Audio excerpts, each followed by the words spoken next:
বিভিন্ন কারণে সমস্ত ছবিটার এফেক্ট অনুযায়ী প্ল্যানিং অনুযায়ী, কিন্তু এটা যে 60 দিন পর্যন্ত যাচ্ছে সেটা বিকজ অফ আমার যেটা মনে হচ্ছে ছবির বিষয় সেগুলোর বাইরে একটা জিনিস আছে, সেটা হচ্ছে এই ছবিতে খুব স্ট্রং অভিনেতারা কাজ করেছে, যারা ভীষণ স্ট্রং, এবং সেই সমস্ত স্ট্রং অভিনেতা যেমন রূপা, অঞ্জন দা, তারপরে তোমার অপা, হ্যাঁ, কনি, বা খুব ছোটো হলে কৌশিক, এরা দে আর ভেরি স্ট্রং, এবং এই ক্যারেক্টার্সগুলো তাদেরকে বিলিভেবল ক্যারেক্টার হয়েছে। এমনকি ছোট্ট একটা জায়গায় দ্বীপ একটা রোল করেছে, কি মিষ্টু আমাদের যে নতুন এ করেছে।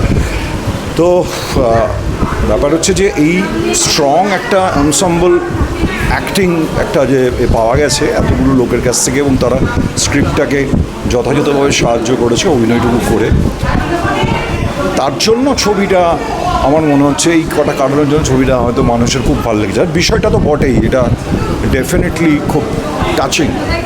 হ্যাঁ, তোমার লাস্ট উইকে এসেছিলাম এবারে। ইনফ্যাক্ট আমাদেরকে তো প্রমোট করতেই হবে বাংলা ছবির। আমাদের যে ধরনের ছবি আমরা করি সেই ছবির বাজেট তো খুব সাংঘাতিক থাকে না, বিশেষ করে এই যে ছবিটা, সেটা বিরাট বাজেটের ছবিটা। সেই ছবিটা তৈরি করার পর তারপর সেটাকে মার্কেটে ডিস্ট্রিবিউট করা এবং হলে চালানোর জন্য একটা বিপুল খরচা হয়, এবং একটা ছবিকে দাঁড় করাতে গেলে তাকে প্রচারে খরচা হয়।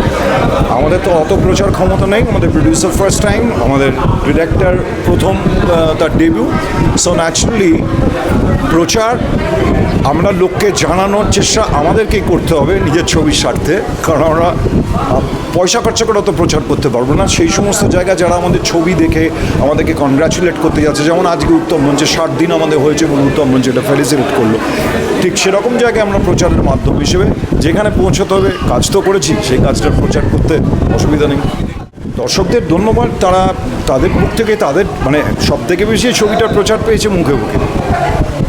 ছবিটা আমার পরে যে আরেকজনকে বলা হয়েছে যে ছবিটা দেখবে, সেইভাবে আমরা দর্শক শ্রোতা পেয়েছি।